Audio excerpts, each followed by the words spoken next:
not once, not twice, special supplementary budget to support our armed forces arising from the request of President Bola Ahmed Tinubu.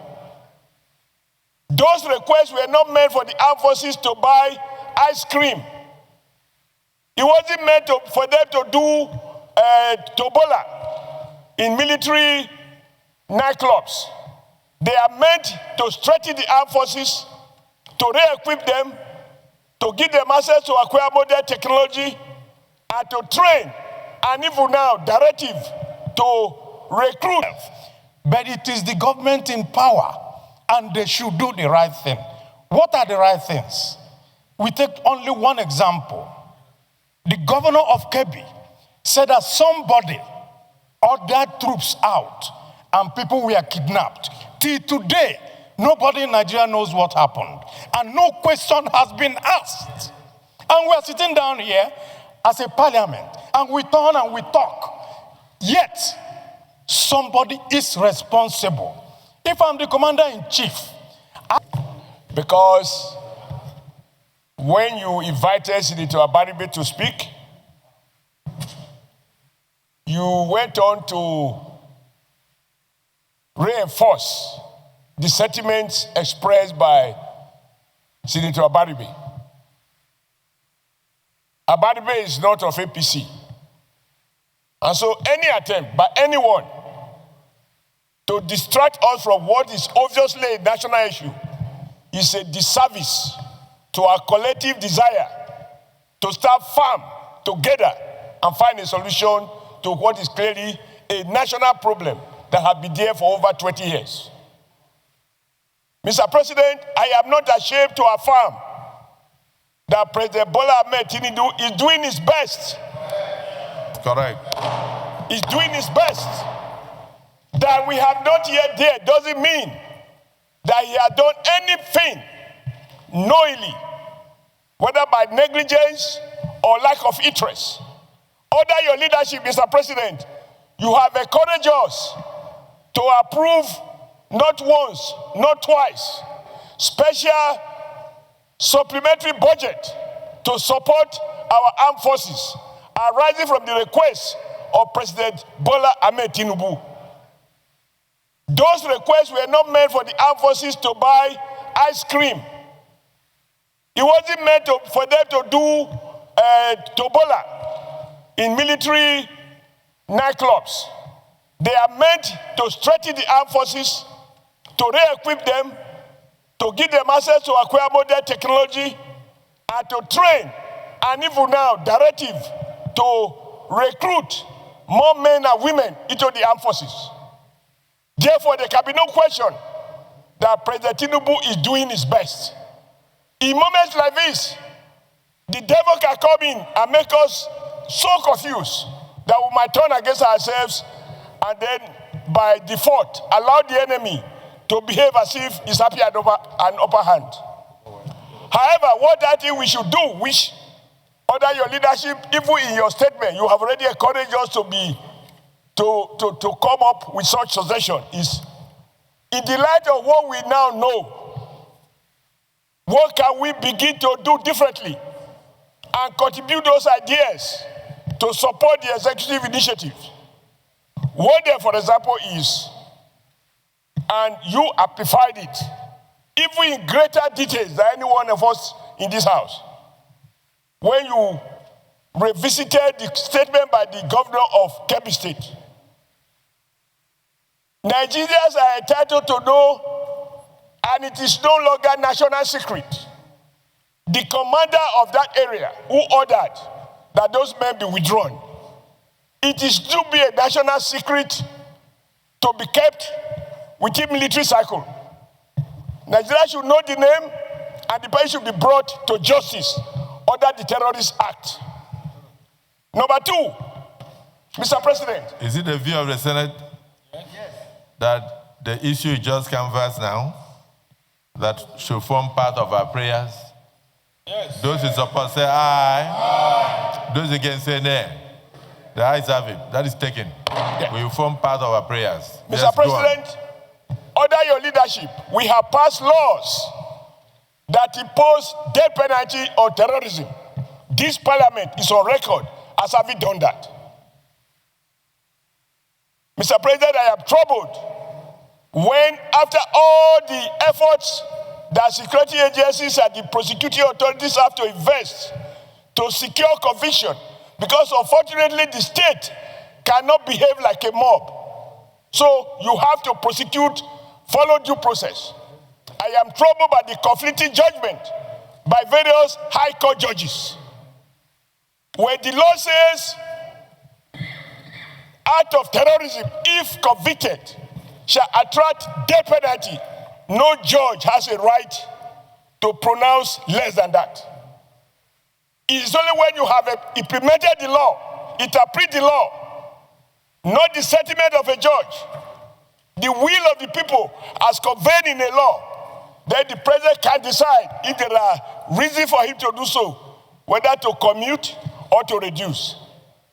How can an offense that carry death penalty, a judge reduce it to 20 years in prison? That is not acceptable. But he has violated the laws passed by the parliament. Number three, sir, and this will be the last. Has that happened in Nigeria already? It has. That somebody convicted of terrorism was sentenced to 20 years in prison. No. Pardon? No. What was it? No, not saying no. Not saying no.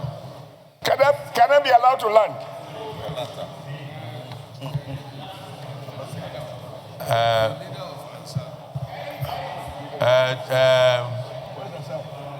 The Senator, you have Mr. President, that is the leader of Assam. They have a group. You have 30 seconds. A terrorist group called Assam. You have 30 seconds to land, but please be guided. Okay. Let's concentrate on the issue in discussion. I will be guided. Because we have to look at a holistic solution. Because these are sentiments that confuses our people. For example, somebody allegedly kills someone who came to attack him on his farm. And because he killed in self-defense, the man was sentenced to death. But there is no evidence that those who have come to attack farmers and kill farmers, there is no evidence that they have been so convicted, sentenced to death. These are some of the issues we have to deal with so that nobody is given any excuse to misunderstand what is clearly a national challenge. I believe that President Tinubu inherited a situation that was already so complicated that no one of us, if we were to become president, can decree insecurity out of existence overnight. But we can begin to mobilize discernible action. We can begin to re-examine some of the discontent, but also call on the security chiefs. I am sure my colleagues here, you listen. When the chief of defense staff said there is what they call war economy. That is to say, there are officers who may well be making money from this crisis. And that is why the issue of accountability, even on the part of the armed forces, is now a requirement that our relevant committees should be able to work on and ensure that we do not have saboteurs in the army or those who don't want the crisis to end, such that, we keep appropriating money, people are getting richer, and more Nigerians are being wasted. But I conclude by saying, all of us must commend the president for what he has been doing. If you see his face on television, you know that the president is not sleeping. What we need is our collective wisdom to reinforce his own limited wisdom, because nobody has monopoly of wisdom, so that together we can find a holistic solution. This situation calls for national unity. It calls for collaboration. We must not talk as Christians or as Muslims. We must not talk as Northerners or Southerners, Easterners or Westerners. It's a national challenge, and we need a national solution. Thank you, Mr. President. Thank you. And My name is Engineer Baribe, and I represent Abia South. The writer, George Orwell, made a very profound statement, which I will quote. He says that in times of universal deceit, telling the truth becomes a revolutionary act. We are being told every day to be patriotic. We are being told here that we shouldn't say anything against. We are being told that, oh, you shouldn't talk about the past. You should focus on the present. Yet, on this floor, rather than focus on what we are supposed to talk about, we go back to say, oh, during 2015, oh, the Chibok girls happened, and oh, we are now rescuing people. People were not rescued at that time.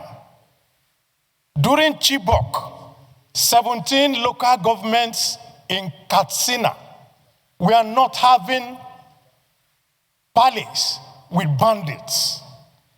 People in Kebbi were not leaving all the rural areas and coming to only the urban areas to stay. People in Niger were not being kidnapped. So why do we need to? At any time we need to talk about the present issues of today. We go back to start to look for excuse for our failures of today. I only want to say, let us do the right thing. We're not blaming this government for what they are finding itself, but it is the government in power, and they should do the right thing. What are the right things? We take only one example. The governor of Kebbi said that somebody ordered troops out and people were kidnapped. Till today, nobody in Nigeria knows what happened. And no question has been asked. And we are sitting down here as a parliament, and we turn and we talk. Yet, somebody is responsible. If I'm the commander-in-chief, I will call the army commander in that place and the head of the army and say, if you don't get me the head of this person who withdrew the troops to put all these children in jeopardy, then you make an example of him. That is how a country is run. A country is not run on pacification. A country is run on confronting issues. I rest my case.